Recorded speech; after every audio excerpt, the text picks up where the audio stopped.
This video was made possible by ExpressVPN. Start browsing the web securely with 3 months free by going to expressvpn.com/RealLifeLore. Have you ever written a mean comment about somebody here on YouTube or somewhere else on the internet? If you have, the worst thing that's probably ever happened to you is something like the classic Navy SEAL copy pasta written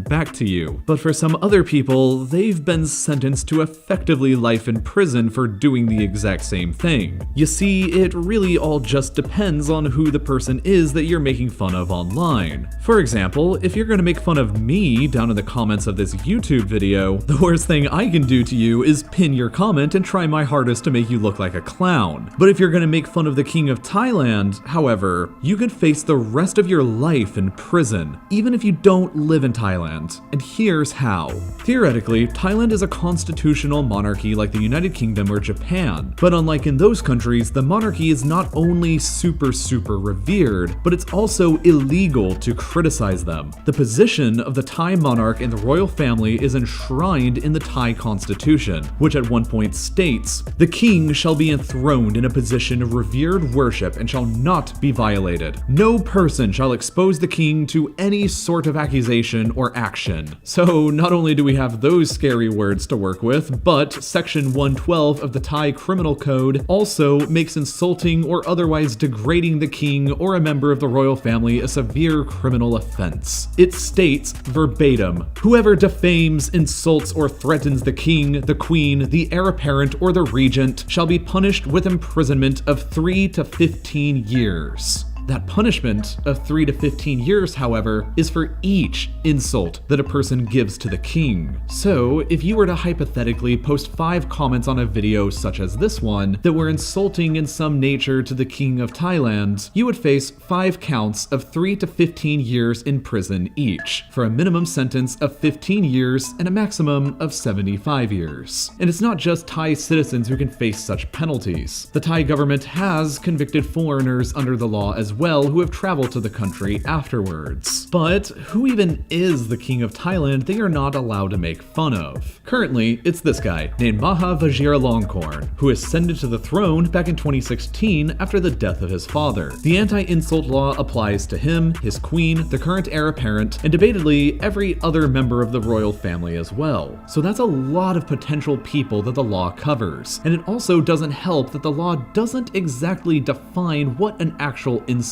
is. It can be applied extremely broadly, and anybody is allowed to report anybody else for committing an insult. And any report has to always be investigated by the Thai police. Insults against the monarchy are considered threats to national security in Thailand. So here's a few juicy examples from recent history. In 2007, a man from Switzerland got aggressively drunk in Chiang Mai and began spray painting over some portraits of the king for some laughs. He was arrested and sentenced to 10 years in prison, although he only served a month before being pardoned and released. In 2008, an Australian man wrote a book about the various romantic scandals and entanglements at the Thai royal court. The book sold exactly 7 copies, but that didn't prevent the Thai police from arresting him upon his arrival at the airport in Bangkok during a trip to the country. He was sentenced to 3 years in a Thai prison, but was pardoned after only a month and deported. In 2009, a Thai woman was arrested and sentenced to 15 years in prison after she delivered a public speech that mentioned the ruling class of the country in a way that was deemed to be offensive. In 2011, an American man was sentenced to 2.5 years in jail under the law while he was visiting Thailand for allegedly writing articles online that defamed the king and for posting a link on his blog to a book that was banned in the country. He ended up serving 7 months before being pardoned. In 2012, a Thai man was denied bail on 8 separate occasions and sentenced to 20 years in prison because of 4 text messages he sent from his phone that were deemed offensive to the king and queen. 5 years in prison for each text he sent. In 2015, a 27-year-old factory worker in Thailand was arrested under the law for supposedly making sarcastic comments about the king's dog on Facebook, which for reference looks like this. According to the BBC, the man had posted multiple photos of the dog that appeared to mock the king, and in addition, he was also charged with posting the like button next to a doctored photo of the monarch.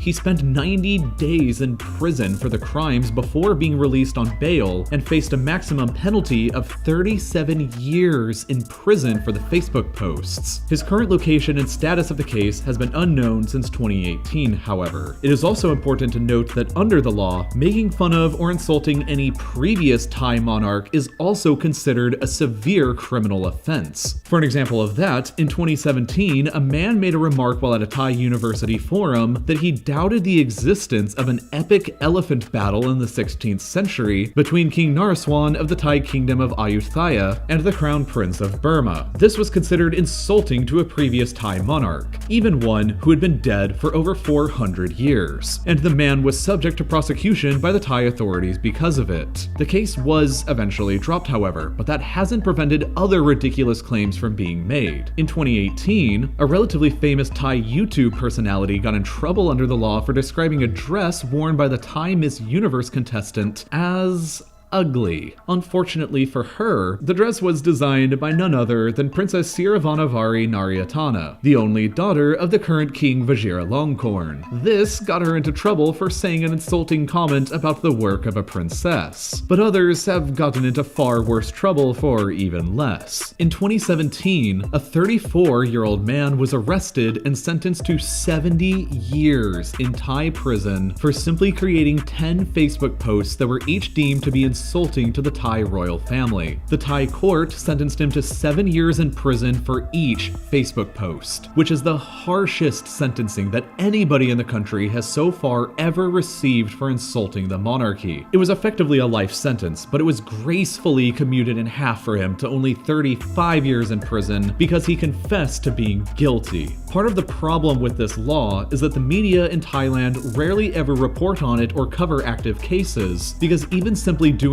that can result in charges of insulting the monarchy for yourself. So I realized that even by creating this video on YouTube, I've potentially opened up a can of worms and gotten myself into some legal trouble in Thailand that could potentially restrict my ability to visit the country in the future, even though I feel like I haven't been insulting or degrading in this video at all, and I've simply only been reporting facts. The facts themselves can be considered insulting. However, if you were to hypothetically leave an insulting comment below and you ever go to Thailand afterwards, you could potentially face jail time there. And if you write multiple insulting comments, you could even end up facing the rest of your life in prison in Thailand if you ever visit afterwards and get caught. YouTube itself has even been blocked in Thailand on multiple occasions for videos exactly like this one. And I already know that this video is almost certainly going to be immediately blocked there. You see, Thailand and YouTube worked out their differences a long time ago so that rather than blocking the entire website there, YouTube just agrees to block potentially offensive or harmful videos in Thailand for them. Seeing as how other videos featuring far more minor content than this one have been blocked under this agreement in the past, it's safe to say that this one will be too. Internet censorship is not only a pervasive issue in Thailand or even on YouTube, but across the entire world and across every website. If you want to be able to access anything on the internet wherever you are, or if you believe in a free internet and you want to do and see anything you want online, you should use ExpressVPN. I'm really excited to have them sponsoring RealLifeLore because I've already been using ExpressVPN now for years and it's helped me out in so many different situations before. It's just the best VPN of the many different ones I've tried because it's always simple, easy, and reliable. And with more people working from home now, VPNs are as important as ever to make sure that what you're doing online stays secure. ExpressVPN assures that 100% of the data transfer between your device and the internet is encrypted, which provides an excellent layer of protection for everything you do online. But my favorite thing you can do though is being able to route your traffic through any other country so that you can not only be extra sure you're safe against any kind of government surveillance, but you can also just get access to a bigger selection of online entertainment that's blocked or not available in the country you live in. There are tons of videos on YouTube and Netflix that just aren't available in every country, but using this feature on ExpressVPN allows you to effectively cheat and see them anyway. Best of all though, you can get 3 months of ExpressVPN for free when you sign up for a 12-month subscription by going to expressvpn.com/reallifelore. And as always, thank you for watching.